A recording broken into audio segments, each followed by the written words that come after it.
Waalaikumsalam warahmatullahi wabarakatuh. Apa kabar anak-anak? Alhamdulillah, alhamdulillah. Baik, sebelum memulai pelajaran kita pada pagi hari ini, silakan ketua kelas untuk memimpin doa terlebih dahulu. Baik, sebelum memulai pelajaran hari ini, marilah kita berdoa. Berdoa dipersilahkan. Berdoa selesai. Baik, terima kasih kepada ketua kelas yang sudah memimpin doa. Hari ini siapa yang tidak masuk? Hari ini banyak yang tidak hadir Bu karena hujan di pagi hari tadi. Baik anak-anak, Ibu punya, sebelum memasuki pelajaran hari ini, Ibu punya teka-teki untuk kalian. Jadi siapa yang bisa jawab teka-teki Ibu, nanti Ibu akan kasih nilai 5 plus. Oke? Oke Bu. Oke, siap-siap ya anak-anak. Teka-teki yang pertama, aku adalah senyawa yang membuat makanan rasa asin, dan aku juga merupakan hasil reaksi asam dan basa. Jadi siapakah aku? Yang bisa jawab anak-anak? Saya Bu, jawabannya adalah garam dapur Bu. Oke, benar sekali ya jawabannya Simul. Beri tepuk tangan dulu untuk teman-temannya. Teka-teki yang kedua, yaitu aku adalah gas yang dibutuhkan tumbuhan untuk fotosintesis dan juga dihasilkan saat kami bernafas. Jadi siapakah aku? Saya Bu. Jawabannya karbon dioksida. Oke, Hengki, bagus sekali ya jawabannya. Beri tepuk tangan dulu. Oke, karena kalian berdua bisa menjawab teka-teki Ibu, jadi Ibu kasih kalian nilai 5 plus semuanya. Terima kasih Bu. Baik, anak-anak, siapa di sini yang pernah lihat minuman bersoda itu dicampur dengan permen Mentos? Saya Bu. Baik anak-anak, nah ini Ibu ada videonya, jadi kalian bisa lihat secara langsung dan kalian amati ya. Ya Bu.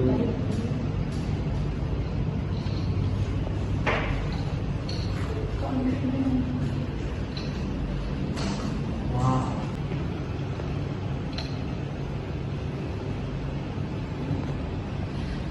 Baik anak-anak, dari video yang telah kalian lihat tadi, apa yang bisa kalian amati dan yang kalian ambil dari video tersebut?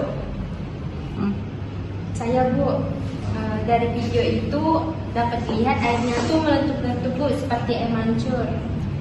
Nah betul sekali ya, ada yang tahu kenapa airnya bisa meletup seperti air mancur tadi? Saya Bu. Karena ada gelembung-gelembung gasnya Bu. Ya bagus sekali ya jawaban kalian anak-anak. Jadi apakah di dalam airnya tuh itu terdapat reaksi kimia? Iya Bu. Iya, Bu, seperti itu. Sepertinya ada. Baik anak-anak, adapun tujuan pembelajaran kita pada hari ini adalah yang pertama, melalui kegiatan diskusi peserta didik mampu memahami konsep reaksi kimia dan penerapannya dalam kehidupan sehari-hari dengan baik.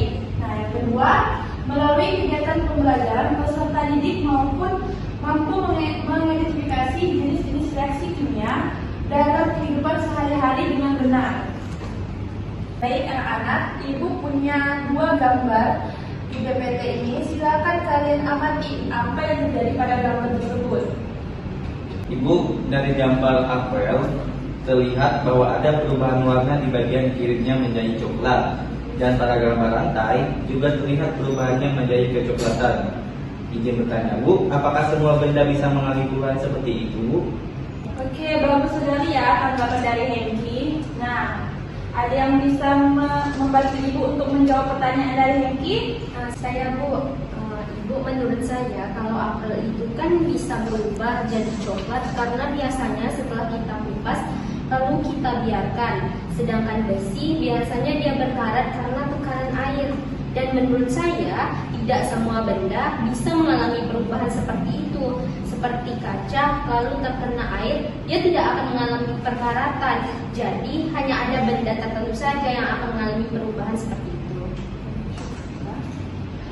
Oke, benar sekali ya jawaban Hengki dan Simul. Jadi anak-anak, bahwa tidak semua benda itu bisa mengalami perubahan seperti yang terjadi pada apel dan yang terjadi pada perkaratan besi. Kayak contohnya misalnya kaca yang terkena oksigen, maka dia tidak akan mengalami perkaratan seperti besi. Oke, apakah ada yang ingin bertanya? Tidak ada, Ibu. Baik anak-anak, jika tidak ada yang ingin bertanya, kita langsung saja masuk ke materi ya, yaitu reaksi kimia. Jadi reaksi kimia adalah reaksi yang meliputi perubahan beberapa zat menjadi zat lain yang terjadi karena pemutusan atau peningkatan kimia. Kemudian persamaan reaksi adalah persamaan yang menyatakan kesetaraan jumlah zat-zat yang terlibat dalam reaksi menggunakan rumus kimia. Kemudian di dalam persamaan reaksi itu ada beberapa syarat, yaitu zat-zat yang terlibat dalam suatu reaksi itu harus setara antara ruas kiri dan ruas kanannya. Nah, anak-anak ada yang tahu maksud dari suatu reaksi harus setara antara ruas kiri dan kanan? Belum tahu, Ibu. Baik anak-anak, Ibu tulis dulu ya contoh reaksinya. 2H2 ditambah O2 menghasilkan H2H2O. Nah anak-anak, yang dimaksud dari suatu reaksi itu harus setara antara ruas kiri dan ruas kanan itu adalah contohnya. Jadi ini ruas kiri, ini ruas kanan. Nah, ruas kiri ini dinamakan dengan reaktan, sedangkan di ruas kanan ini dinamakan dengan produk. Jadi, kalau di sebelah kiri reaktan ini jumlah koefisiennya misalnya 5, maka di sebelah kanan juga harus jumlahnya 5. Oke. Nah, kalau di sini jumlah koefisien dari reaktannya hanya ada berapa? 2, Bu. Di sini ada kan? 4. Hanya ada 4. Kalau O-nya? O-nya 2, Bu. Oke, benar sekali. Kalau yang di sebelah kanan hanya ada berapa? 4 juga, Bu. Iya, benar sekali. Kalau O-nya? 2, Bu. Nah, jadi contoh reaksi ini sudah sesuai dengan syarat dari persamaan reaksi kimia, yang artinya reaksi ini sudah setara. Masih tidak dimengerti? Ya, Bu. Oke, bagus sekali anak-anak. Kita sudah selesai materinya, jadi Ibu ini kalian mengerjakan LKPD ya. Jadi karena kalian hari ini banyak yang tidak hadir, maka kalian berdua jadi satu kelompok ya. Iya, Bu. Nah ini ada contoh LKPD-nya. Nah kemudian di sini ada petunjuk dari LKPD-nya. Kemudian di lembar berikutnya ada pertanyaannya. Jadi nanti kalau misalkan kalian tidak mengerti, silakan tanya kepada Ibu ya. Iya, Bu. Iya Bu. Silakan diambil LKPD-nya. Baik anak-anak, apakah ada yang tidak mengerti? Saya Bu. Oke, yang mana tidak dimengerti? Nah, saya kurang paham nomor 2 ini. Nomor 2 ini kita perlu menulis reaksinya ya, Bu? Iya, silakan contoh dari reaksinya ya. Oke, ada yang tidak mengerti lagi? Sudah, Bu. Oke. Anak-anak, kalau misalkan udah selesai LKPD-nya diisi, silakan maju ke depan untuk mempresentasikan hasil dari pekerjaannya ya. Masuk nggak? Nanti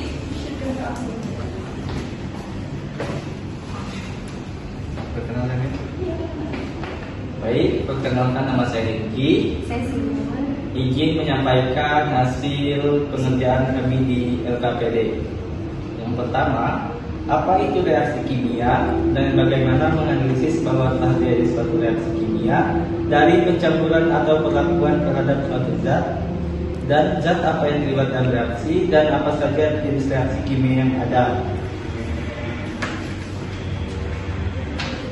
Jawabannya, reaksi kimia dan indikatornya. Reaksi kimia adalah proses zat yang menghasilkan zat baru dengan sifat berbeda. Tanda-tandanya seperti terbentuk gas atau gelembung, perubahan warna, dan pembentukan endapan.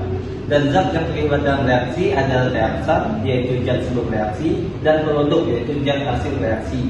Dan jenis-jenis reaksinya yaitu ada reaksi kombinasi atau sintesis, reaksi dekomposi, dan reaksi penggantian tunggal.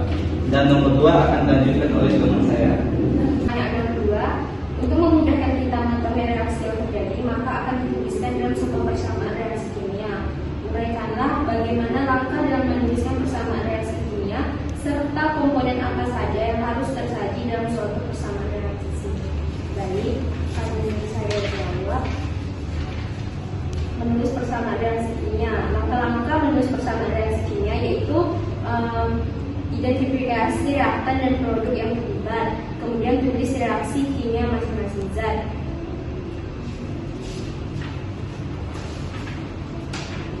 Komponen yang harus ada yaitu nama atau rumus reaktan dan produk, dan tanda panah serta koefisien reaksi.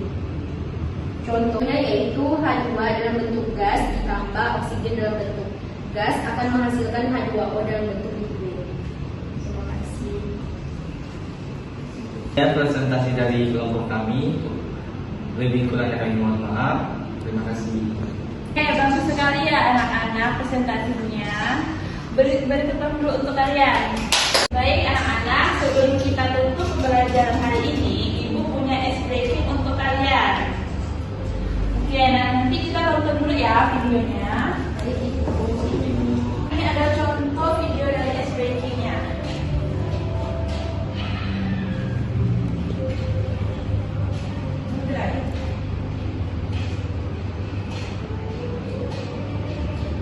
Oke, siapa yang mau memimpin SBD? Saya, Ibu. Oke, silakan.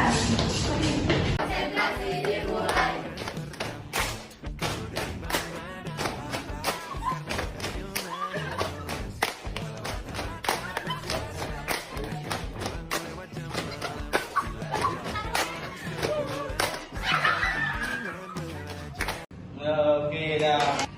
Baik anak-anak, karena waktu pelajaran kita sudah mau habis, jadi Ibu ingin satu orang untuk menyampaikan kesimpulan kita pada hari ini. Ayo, siapa yang mau menyampaikan kesimpulan pada hari ini? Saya, Bu. Kesimpulan untuk pembelajaran hari ini, pembelajaran yang saya dapat yaitu tidak semua benda bisa mengalami perubahan seperti apel dan besi yang berkarat itu. Contohnya kaca tadi, karena kaca tidak reaktif terhadap oksigen atau air. Dalam persamaan reaksi kimia, zat-zat yang terlibat dalam suatu reaksi harus setara antara ruas kiri dan ruas kanan. Seperti itu, Bu. Oke, bagus sekali ya Hengki kesimpulannya hari ini.